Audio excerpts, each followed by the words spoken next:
धर्मस्य सर्वधर्मस्वरूपिणे अवतार वरिष्ठाय रामकृष्णाय ते नमः।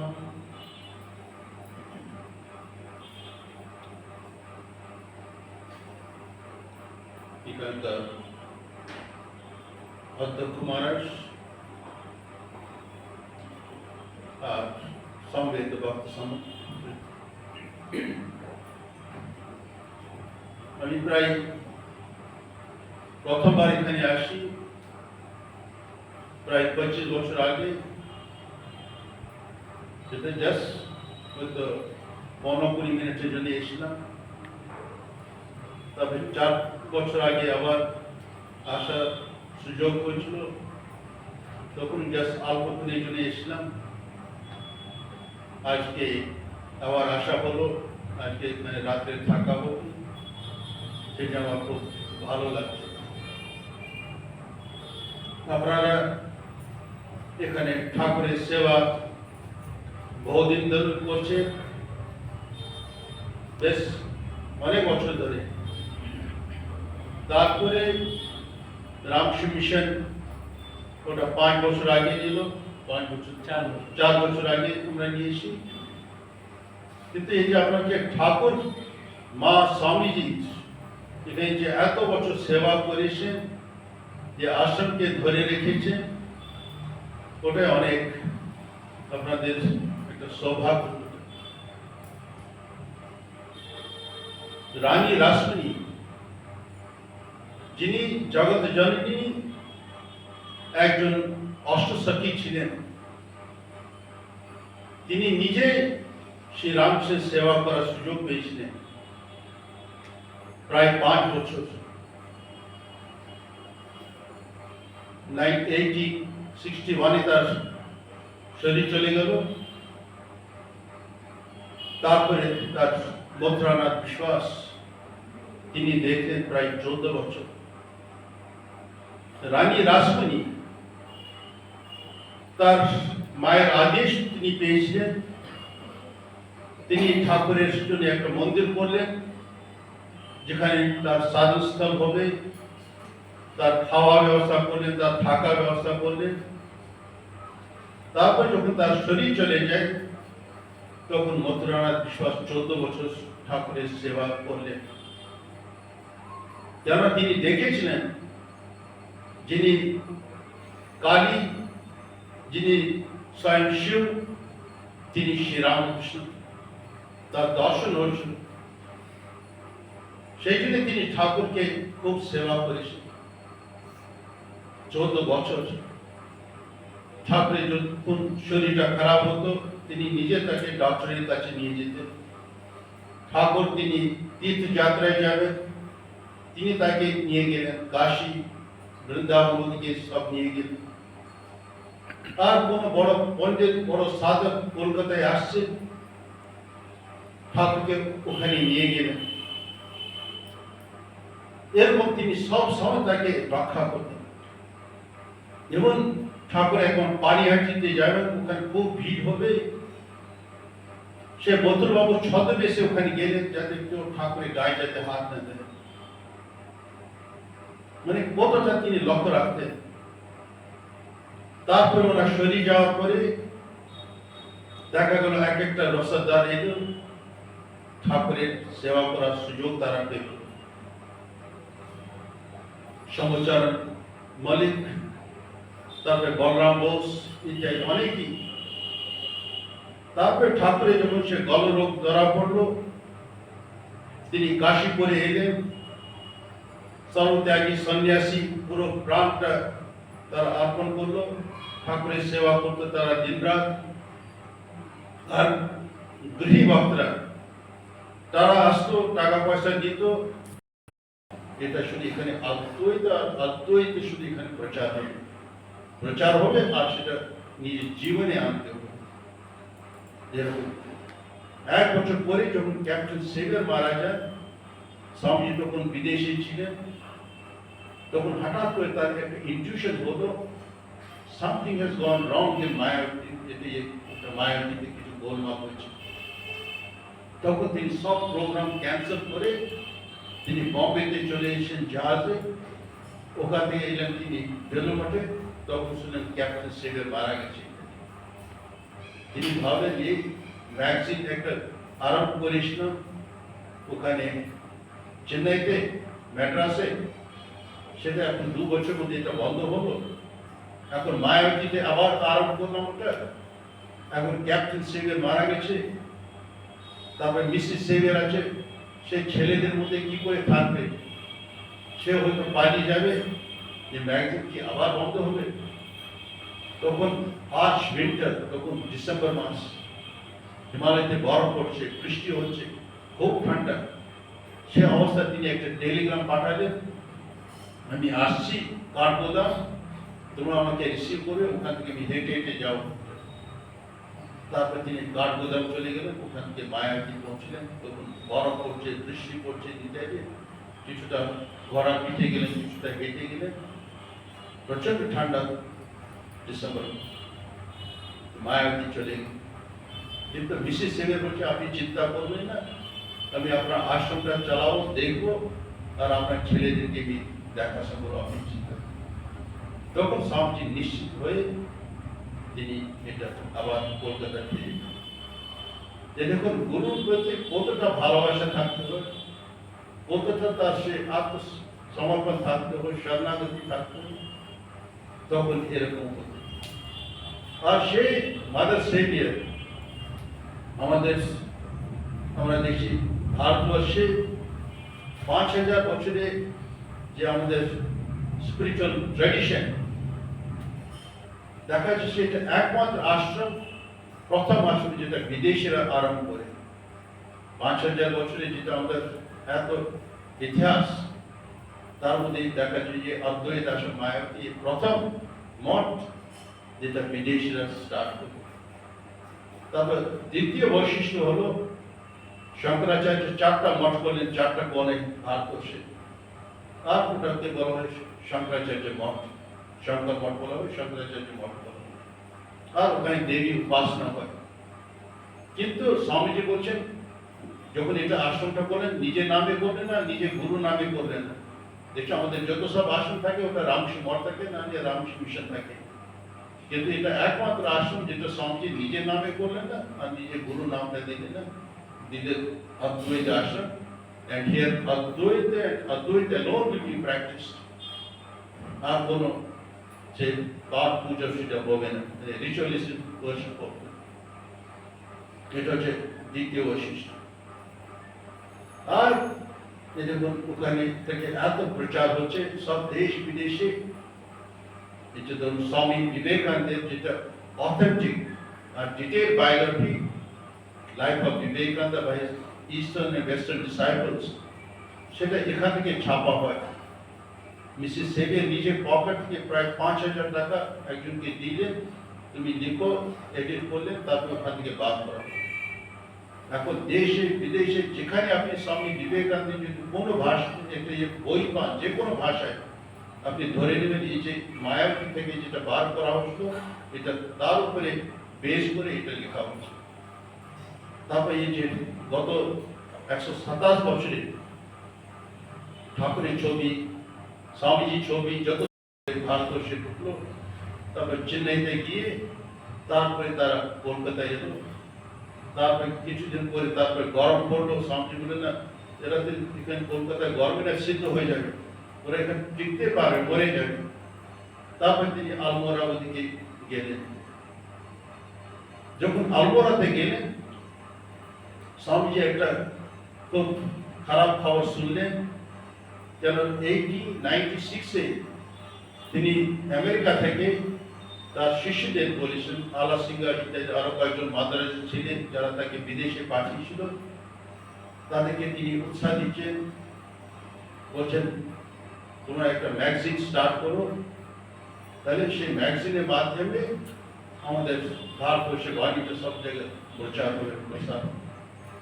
প্রথমে হলো ব্রহ্মবাদী, আমি তো লেকচার দিচ্ছি, সেটা আমি একবার নিজে দেখে তোমাদেরকে পাঠিয়ে দেবো, তোমরা একটু ছাপবে, আর আমি কিছু কিছু পয়সা ওখান থেকে বিদেশে পাঠাবো যে ব্রহ্মবাদী। ঠিক 9 মাস পরে আরেকটা পত্রিকা বার করা হলো, সেটা হলো প্রবোধ ভাত। সেটা একটা কম্পিটিশন হিসাবে ওটা বার করা হয়নি, যেটা ব্রহ্মবাদী ছিল সেটা যারা ইন্টেলেকচুয়ালস তাদের জন্য হয়েছিল, আর যারা সাধারণ মানুষ তাদের জন্য গল্প আকারে সেই বেদান্তে একই কথা সেটা ওটা ছাপা হলো। তখন একজন B.R. রাজমায়ার, খুবই অল্প বয়সে, 24 বয়স, তখন খুব ভালো ইংরেজি জানতেন, তার বেদান্ত পড়েছিলেন, বেশ তিনি ওটা সামলালেন সেই পত্রিকা। তারপরে ঠিক 2 বছর পরে হঠাৎ করে তিনি মারা যান। কারণ তখনকার দিনে মানুষের খুব অল্প আয়ু ছিল, এখনকার দিনে তো ডায়াগনোসিস সব ধরা পড়ে, সেই জন্য কোনো অসুবিধা হয় না, চিকিৎসা হয়। কিন্তু তখনকার দিনে অল্প বয়সে বেশিরভাগ কিন্তু মরে যেত। ঠিক 2 বছর পরে মারা যায়, আর সেই পত্রিকাটা বন্ধ হল। স্বামীজিটা খুব ইচ্ছা ছিল না একটা পত্রিকা আর একটা বেরোবে, সব দেশ বিদেশে ভারতবর্ষে বাণিজ্যটা যাবে। তখন তিনি আলমোড়ায় এই খবরটা পেলেন।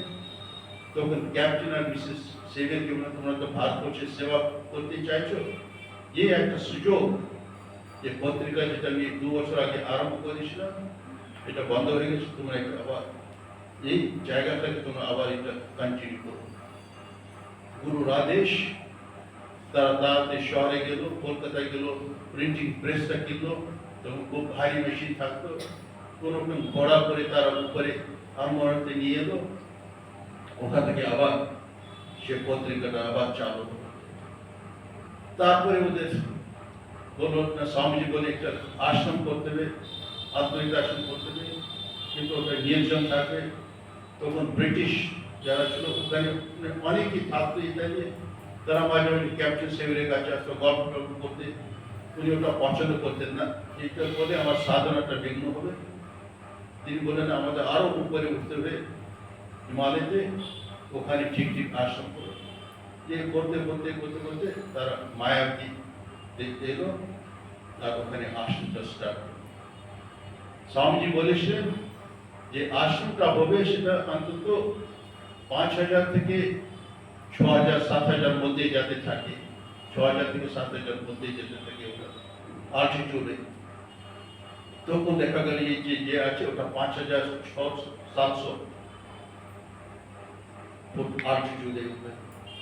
তারপরে বললেন 3 দিকে পাহাড় থাকবে, সামনের দিকে নর্থ যেটা থাকবে ওটা খোলা থাকবে, যাতে ওখান থেকে পুরো হিমালয়ের রেঞ্জ যাতে দেখা যায়।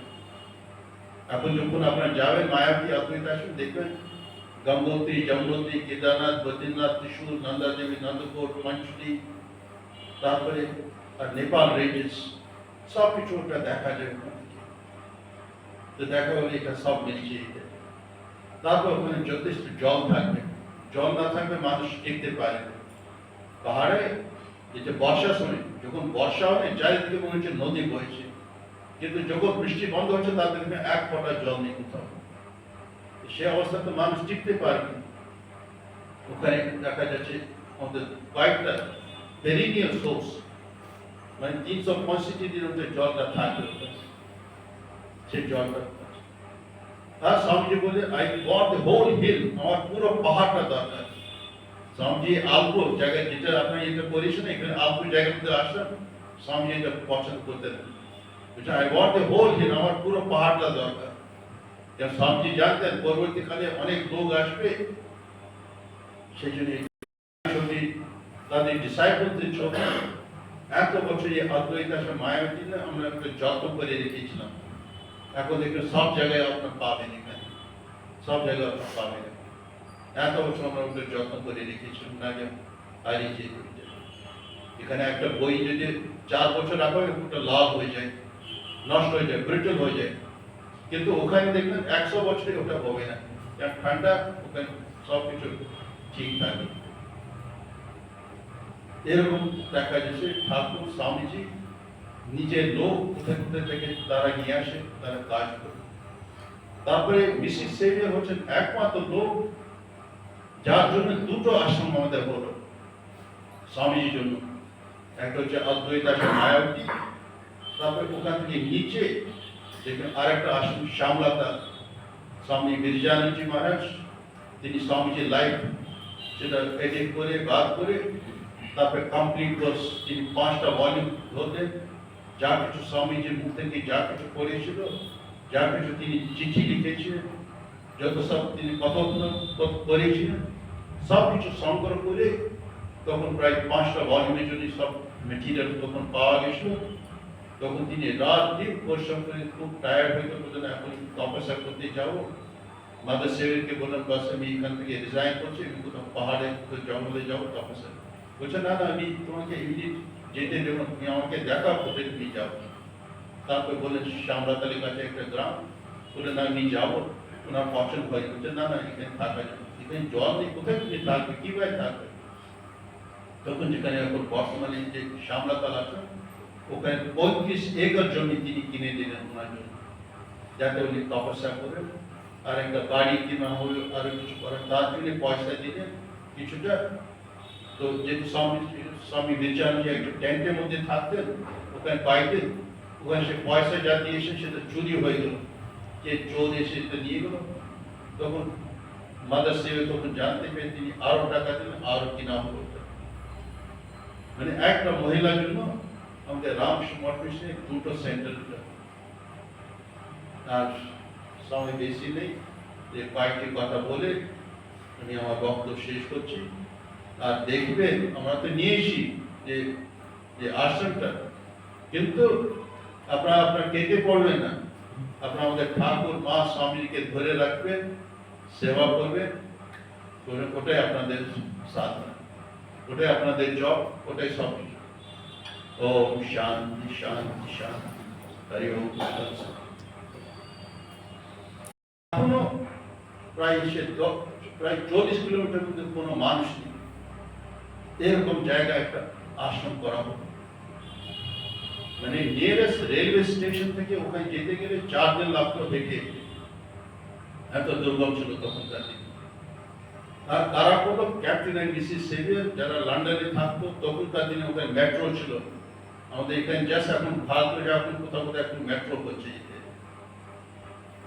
আর ইলেকট্রিসিটি তখন ওখানে ছিল, ভারতবর্ষে তো অনেক বছর পরে এখানে আমরা ইলেকট্রিসিটি, তাদের টাকা পয়সা ঘর বাড়ি সব ছিল। তারপরে তারা ছিল সাহেব, তারা পুরো মানে ভারতবর্ষটা পুরো জগৎটা তাদের হাতে ছিল। মানে এরকম অবস্থা সব কিছু ত্যাগ করে তারা স্বামীজি সেবা করার জন্য তারা কোথায় এলো, এই জঙ্গলের মধ্যে বাস করল। এরকম না স্বামীজি কাজ করত। তারপরে একটা মঠ তৈরি করতে গেলে সেটা আমরা যে কোনো একটা জায়গা, একটা গুহা या কোনো একটা জঙ্গলের মধ্যে একজন সন্ন্যাসী গেলে या দুজন সন্ন্যাসী গেলে ওখানে থাকবে, ওটা মঠ হয়ে যায়, ওটা আর কিছু লাগে না, ঘর বাড়ি কিছু লাগে না। কিন্তু একটা পাবলিকেশন ডিপার্টমেন্ট একটা স্টার্ট করা, ওরকম একটা দুর্গম জায়গা, যেমন কাগজ যদি নিতে হয় সে ঘোড়া পিঠে নিতে হয়, তারপরে ছাপা হয়ে ছেপে তারপরে বাইন্ডিং করে আবার নিচে পাঠাতে, ওখানে সে বাঘ ভাবতো ওরা তো সে পত্রিকা পড়বে না, কোনো বই পড়বে না, ওরা আবার সে প্লেনে পাঠাতে হবে। সেরকম একটা দুর্গম কাজ ছিল, খুব কঠিন কাজ ছিল, কিন্তু সে অবস্থায় তারা ওটা করবে। স্বামী শারদানন্দজি যখন ওখানে গেলেন 1906 সালে, তখন ওখানে কাজ করে দেখলেন, বলছে this is a busiest centre of Ramakrishna mission. Ramakrishna mission তখনকার দিনে যত কয়েকটা আশ্রম ছিল, বলছে এটা হচ্ছে সব থেকে বিজি সেন্টার। সকাল থেকে রাত্রে পর্যন্ত সে ছাপা হচ্ছে, শব্দ হচ্ছে, আর একটা বই ছাপা হচ্ছে, আর সব দেশ বিদেশে ওখান থেকে যাচ্ছে। সব ক্যাপ্টেন মিসেস সেভিয়ার তারা নিজের পকেট থেকে পয়সা দিয়ে তারপরে সাধুদের ওদের থাকা খাওয়া সব কিছু ওদের দেখাশোনা করতো, একটা মঠ ওরা করতো। তারপরে ক্যাপ্টেন সেভিয়ার তিনি খুব একটা সন্ন্যাসী মতো না, এটা লাইট গেরুয়া তিনি পড়তেন আর ওখানে সেবা করতেন। আর মিসেস সেভিয়ার তিনি বাকি সব কিছু দেখাশোনা করতো, ম্যাগাজিন এডিটিং ইত্যাদি সব করতেন ইত্যাদি। আর 1 বছর পরে হঠাৎ করে ক্যাপ্টেন সেভিয়ার তিনি অসুস্থ হলেন, ইউরিনারি ট্র্যাক্ট ইনফেকশন। সবাই বলেছে আপনি কোথাও আলমোড়া যান, নাহলে শহরে যান ইত্যাদি। চিকিৎসা করে বলে না স্বামীজি আমাকে এখানে সেবা করার সুযোগ দিয়েছেন, আমি বললে আমি এখান থেকে লড়ছি না, সে অবস্থায় তিনি ওখানে যে করলেন সেবা, তারপরে হঠাৎ করে তিনি মারা যান। কিন্তু মারা যাওয়ার আগে উনি বলেছিলেন আমাকে হিন্দু ভাবে আমাকে আপনার দাহ সংস্কার করবেন, আর আমার নামে কোনো একটা মেমোরিয়াল থাকবে। আমাদের অনেক ভক্ত এখনো লিখে, আজকে আমার কাছে একজন এসেছিল, কত 2-3 হাজার টাকা দেবে, বলছে না আমার নামে একটা প্লেসটা থাকবে। কিন্তু এরা পুরো জীবনটা দিল, কিন্তু বলছে না আমার নামে কোনো কিছু ওখানে থাকবে। লন্ডনের ডিফারেন্ট প্রান্তে তিনি যেতেন, আর খুব টায়ার্ড হয়ে গেছিলেন। তখন ক্যাপ্টেন আর মিসেস সেজার তারা ঠিক করছিল তারা ইউরোপে যাবে বেড়াতে 1.5 মাসের জন্য, আর হল্যান্ড যাবে, নেদারল্যান্ড যাবে, জার্মানি যাবে, আর সুইজারল্যান্ড যাবে। তখন স্বামীজির সঙ্গে জাস্ট কয়েকদিনে পরিচিতি। স্বামীজি বলছে স্বামীজি আমরা বেড়াতে যাচ্ছি ইউরোপে, আমরা খুশি হই যদি আপনি আসেন। বলি ঠিক আছে আমি যাবো। আর হেনরিটা মিউলার তিনি বলেন আমিও যাও, বাস ওরা গেল। আর যখন তিনি সুইজারল্যান্ডে গেলেন, তিনি ওখানকার পাহাড়, অ্যালপস পাহাড় দেখছেন, তার হিমালয়ের কথা মনে পড়ছে। হিমালয় এত বিশাল বড়, এত বিশাল বড় পর্বতমালা, আর তাদের তুলনায় এই অ্যালপস খুবই কম। কিন্তু এখানে সুবিধা একটু গেলে আমরা বরফের উপরে উঠতে পারি, দেখতে পাই। কিন্তু হিমালয়ে অনেক হাঁটতে হবে, অনেক পাহাড় উঠতে, তখন আমরা বরফ দেখতে পাই। তখন তিনি মনে মনে বলছেন হিমালয় এত ভালো, যদি আমাদের ওখানে একটা আশ্রম হতো কত ভালো হতো। জাস্ট তিনি নিজে নিজে তিনি বলছেন। আর গুরু সে স্বপ্নকে রূপ দেওয়ার জন্য ক্যাপ্টেন আর মিসেস সেভিয়ার তাদের লন্ডনে যা সম্পত্তি ছিল, বাড়ি ছিল ইত্যাদি সব বিক্রি করে স্বামীজিকে ওটা পয়সা দিচ্ছে। স্বামীজি এই নিয়ে পয়সা আপনি বলছেন হিমালয়তে আপনি আশ্রম করবেন, এটা কি দেখুন ভারতে যেটা আমাদের ট্র্যাডিশন, অনেক শিষ্য গুরুজনী অনেক কিছু করেছে, এটা নতুন কিছু নেই। কিন্তু স্বামীজির জন্য এই যে এত লোক কত কি করলো, নিবেদিতা সেটা অনেক স্বামীজি প্রচার করলো, স্বামীজি অনেক কাজ করলো, কিন্তু তার কোনো পয়সা ছিল না, কিন্তু তিনি নিজের জীবনটা দান করলেন। তবে যে যে গুরুবিন ছিলেন, জোশায়ার যে গুরুবিন, স্বামীজি যখন নিউ ইয়র্কে বক্তৃতা করছিলেন তখন এত ফাস্ট বলছিলেন, তো রেকর্ডিং তখন ছিল না, মাইকও ছিল না তখন। তো সবাই ভালো আছে এই যে স্বামীজি বলছেন, পরে পরবর্তীকালে তো এটা তো কেউ শুনতে পারবে, বুঝতে পারবে না, না এটা কিছু নোট করা দরকার। তখন একটা অ্যাডভার্টাইজমেন্ট দেওয়া হলো, স্টেনোগ্রাফের দরকার, স্বামীজি যেটা বলছেন সেটা যাতে ওটা সে লিখে। তখনই যে যে গুরবিন এলো, তো যখন ও দেখলো সবাই স্বামীজির ওরা সেবা করছে নানা ভাবে, সব দিচ্ছে, কিন্তু স্বামীজির কাছে কেউ পয়সা দিচ্ছে না। তিনি লজ্জা পেলে বলেন আমি কি করে স্বামীজির কাছ থেকে পয়সা চাইবো। উনি স্বামীজিকে বলছে স্বামীজি আপনি কি শুধু আমাকে দুবেলা খেতে দিন একটু, বাস আর আমাকে পয়সা দিতে হবে, আমি সব আপনার কাজটা করবো। সেই জন্য স্বামীজি মুখ থেকে যা কিছু করেছে তিনি সব ট্রান্সক্রাইব করে পরবর্তীকালে ওটা বই আকারে ওটা আমরা বার করেছি সব ভাষায়। এখন ইংরেজিতে কমপ্লিট বলছে বিবেকানন্দ, তারপরে রচনা সমগ্র যেটা বাংলায় আছে, সেরকম সব ভাষায় এখন যেটা স্বামীজি সে বাণী করে, এটা সব যেটা যে যে ঘুরবেন উনি সব নোট করেছেন, তার জন্য এটা দেখুন কত লোক কত ভাবে তার সেবা করব। কিন্তু এই যে ক্যাপ্টেন আর মিসেস সেভিয়ার তারা পুরো জীবন দিল, এছাড়া তারা যা কিছু টাকা পয়সা সব কিছু তারা দিল, আর ভারতের জন্য তারা কিছু কাজ করবেই দেয়। তারপরে যখন স্বামীজি যখন বিদেশে গিয়ে আসছে লন্ডন থেকে, তারপরে ক্যাপ্টেন এন্ড মিসেস সেভিয়ার তারা জাহাজে উঠলো, স্বামীজি না আমরা আপনার সঙ্গে যাবো, আমরা ভারতবর্ষের সেবা করবো। তারপরে সেই প্রথমে এলো তারা শ্রীলঙ্কা থেকে টাকা দিল। তারপরে নিবেদিত একটা মেয়েদের জন্য একটা স্কুল করবে। তখনকার দিনে মেয়েদের কোনো শিক্ষা ব্যবস্থা ছিল না। স্বামীজি আদেশে তিনি মেয়েদের জন্য একটা শিক্ষা ব্যবস্থা করলেন। একটা স্কুল করতে গেলে একটু পয়সা লাগবে, সে সারা বোন সেটা পয়সাটা দিল। যে দেখুন কি করে এক একটা লোক জোগাড় হলো ঠাকুর স্বামীজির সেবার জন্য। তারপর স্বামীজির স্বপ্ন শুনলেন একটা বড় মন্দির করবেন। স্বামী বিজ্ঞানন্দজিকে বলেন তুমি একটা ড্রয়িং করো, ওনার পছন্দ নেই। তারপরে এটা করতে তার মধ্যে কিছু খ্রিস্টান একটা কিছু এলিমেন্ট থাকবে, তারপরে মুসলমানদের কিছু একটা থাকবে, সব রকমের বৌদ্ধ ওদের কিছু থাকবে, একটা সিম্ফনি অফ আর্কিটেকচার। সেটা করে অনেক ড্রয়িং করে তারপর স্বামীজি একটা পছন্দ হলো, কিন্তু তার পয়সা নেই। তখনকার দিনে পয়সা ছিল রাজা মহারাজা, তারপরে যারা জমিদার ওদের হাতে, কিন্তু সাধারণ মানুষ কোন রকম বেঁচে থাকতো, তাদের কাছে কিছুই ছিল না। তখন আমেরিকান দুজন মহিলা, আন্না ওরচেস্টার আর হেলেন রুবেল, তারপরে ইন্ডিয়ান নাম নিল, একটা নিল अन्नपूर्णा আর একটা সিস্টার ভক্তি। তখন 7 লক্ষ টাকা তখনকার দিনে ওরা দিল।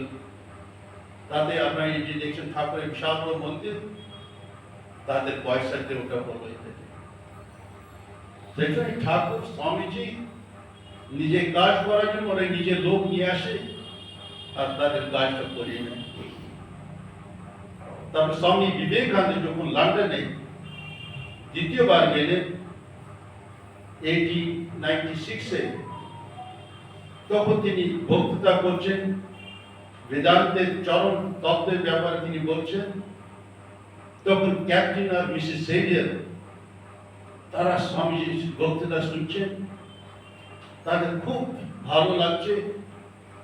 কেন তাদের ক্রিশ্চিয়ানিটিতে যে ডগমাস তাদের পছন্দ হতো না, এটা করতে হবে, এটা করতে হবে, এটা করতে হবে, কিন্তু স্বামীজির কথা শুনে না তারা মুগ্ধ হয়ে গেল। তখন ম্যাকলাউড সে আমেরিকা থেকে এসেছিল স্বামীজির বক্তৃতা শোনার জন্য। তখন যখন স্বামীজি বেরোচ্ছেন আর ম্যাকলাউড বেরোচ্ছেন, তখন ক্যাপ্টেন আর মিসেস সেভিয়ার, ক্যাপ্টেন সেভিয়ার তখন সে ম্যাকলাউডকে বলছেন, do you know this person? তুমি কি এই লোকটাকে তোমরা চিনো? Does he mean what he says? যে তিনি সে বড় বড় তত্ত্বের কথা তিনি বলছেন, তিনি কি নিজের জীবনে তিনি নিয়েছেন? তিনি কি সত্যি সত্যি এটা বিশ্বাস করেন? তিনি বলছেন হ্যাঁ, এটা সত্যি। বলছেন তাইলে উই শুড ফলো হিম, আমরা তার অনুসরণ করবো। এটা তখন মিসেস সেভিয়ার তার পাশে ছিলেন।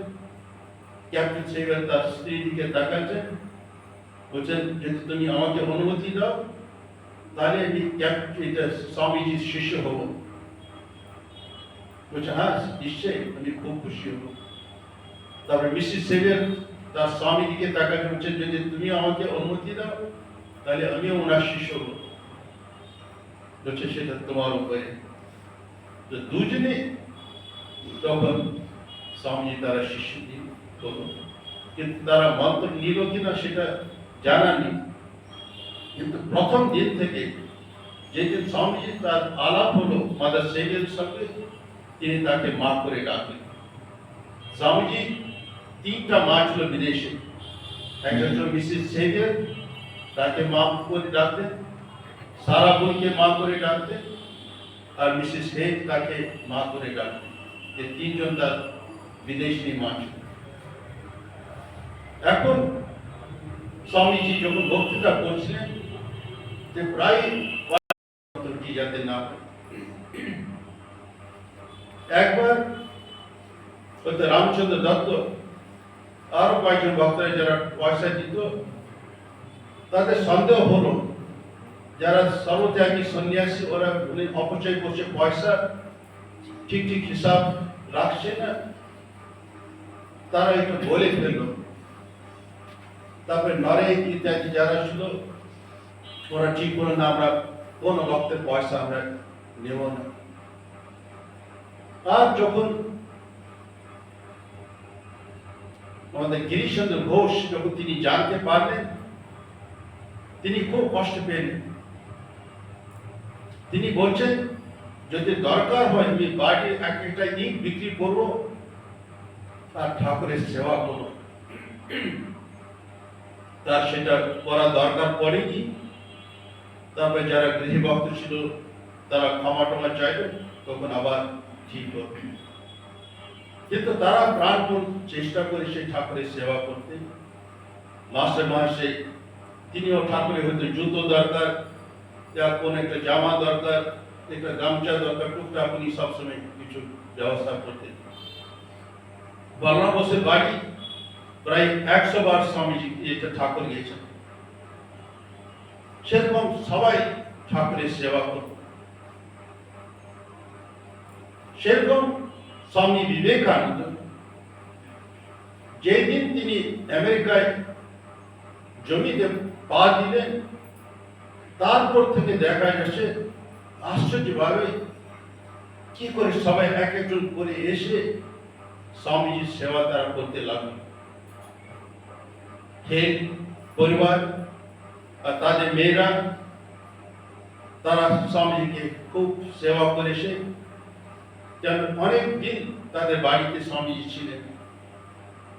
ভারতবর্ষ থেকে যদি কেউ স্বামীজি নামে একটা চিঠি পাঠাতো, স্বামী বিবেকানন্দ আমেরিকা ঠিক ওদের বাড়িতে আসতো, আর স্বামীজি যেখানে থাকতেন ঠিক ওর কাছে ওটা পৌঁছে যেত। বলছেন তার হোম অ্যাওয়ে ফ্রম হোম। সেরকম ওরা সেবা করেছে। সেরকম লাগে ফ্যামিলি, ওরা স্বামীজি খুব সেবা করেছে। সেরকম নিবেদিতা এলেন লন্ডন থেকে, তিনিও স্বামীজির সঙ্গে ছিলেন। তারপরে MacLeod, Miss MacLeod, Josephine MacLeod, Swamiji তাকে বলতেন জোজো, তিনিও সবসময় নিজেকে না সবসময় সাবধান রাখতেন, সবসময় রেডি রাখতেন। কখন স্বামীজির কাজের জন্য আমাকে কোথাও যেতে, অন্য দেশে যেতে হবে কাজ করার জন্য, তিনি সবসময় চেষ্টা করতেন যেন বড় বড় ডক্টর, ফিলসফার, প্রফেসর ইত্যাদি তাদেরকে কি করে স্বামীজির কাছে আমি নিয়ে আসতে পারি, তার সেরকম সে প্রচেষ্টা ছিল। তার সবসময় একটা সে মানি ব্যাগ থাকতো, তার মধ্যে লিরে থাকতো, জাপানিজ কারেন্সি, সেরকম পাউন্ড স্টার্লিং থাকতো, ডলার থাকতো, এরকম সব রকমের দেশে কিছু পয়সা থাকতো। কখন বেরোতে হবে, পয়সা লাগবে যাতে তিনি স্বামীজি কাজ করতে পারেন। সেটা বহু মানুষকে তিনি ইন্সপায়ার করে কি করে তাদের ঠাকুর আর স্বামীজি সম্বন্ধে কথা বলে যাতে তাদের উপকার করে, এরকম তিনি করেছেন। তারপরে স্বামী বিবেকানন্দ যখন বিদেশ থেকে ফিরে এলেন, ঠাকুরের জন্য একটা কোথাও একটা মন্দির করবেন, একটা মঠ করবেন, তবে কোন জায়গা তো কিনলেন, কিন্তু কেনার পয়সা নেই। তখন হেনরিটা মিউলার, মিস হেনরিটা মিউলার লন্ডন থেকে, তিনি বলছেন স্বামীজি আপনি চিন্তা করবেন, যা পয়সা লাগবে আমি আপনাকে দিয়ে দেব। তখনকার দিনে 39,000 রুপিস তিনি ওটা টাকা দিলেন। আর যেটা আপনার বেলুমার দেখছেন এটা সব ওনার জন্য এটা করবেন। তারপরে জমিতে কিনলে তো হয় না, স্বামীজি ওখানে একটা সাধু নিবাস করবেন, একটা ছোট মন্দির করবেন ইত্যাদি। তারপরে জমিটা এরকম ছিল, গঙ্গা জল অনেক ভেতরে আসতো, ওখানে জাহাজ রিপেয়ার হতো, ছোট ছোট জাহাজ রিপেয়ার হতো, সেই জন্য জলটা অনেক ভেতর পর্যন্ত ঢুকতো। সেই জন্য জমি লেভেলিং করার জন্য, তারপরে সাধু নিবাস করার জন্য, তারপরে পুরনো মন্দির যেটা আপনারা দেখছেন সেটা করার জন্য সারা বুক একজন আমেরিকান শ্রী ঠাকুর স্বামীজি মা এই প্রসঙ্গে আমাদের কাছে অনুপ্রেরণাদায়ী বক্তব্য রাখলেন পূজ্যপাদ শ্রীমৎস্বামী বোধশালানন্দজি মহারাজ। ঠাকুর তার কাজ কিভাবে তার সেবকদের দিয়ে করিয়ে নেন, বিশ্বব্যাপী তার কাজ কিভাবে তিনি তার সেবকদের ফিরিয়ে নিয়ে আসেন, কোথা থেকে কিভাবে, এবং সেই সমস্ত উৎসর্গিত প্রাণ যারা ঠাকুরের কাজে, স্বামীজির কাজে, মায়ের কাজে, তাদের সেই উৎসর্গিত জীবনগুলির কথা মহারাজ এত সুন্দরভাবে আমাদের কাছে উপস্থাপন করলেন, এত উদ্দীপনার, এত অনুপ্রেরণার সেই কথাগুলি, সেই মহাজীবনগুলি আমাদেরকে সতত অনুপ্রেরণা দেয়। মহারাজের এই কথাগুলির মধ্যে দিয়ে আমরা যেন অনুপ্রাণিত হই, আমরা যেন আমাদের জীবন শ্রী শ্রী ঠাকুর মা স্বামীজি মহাপ্রভুর সেবায় উৎসর্গ করতে পারি, এই প্রার্থনা আমাদের ঠাকুরের কাছে, মায়ের কাছে, স্বামীজির কাছে। মহারাজের চরণে আমাদের আরভূমি সাষ্টাঙ্গ প্রণাম। এত সুন্দর আজকের এই পবিত্র সন্ধ্যায় তিনি আমাদের কাছে ভগবত কথা উপস্থাপন করলেন।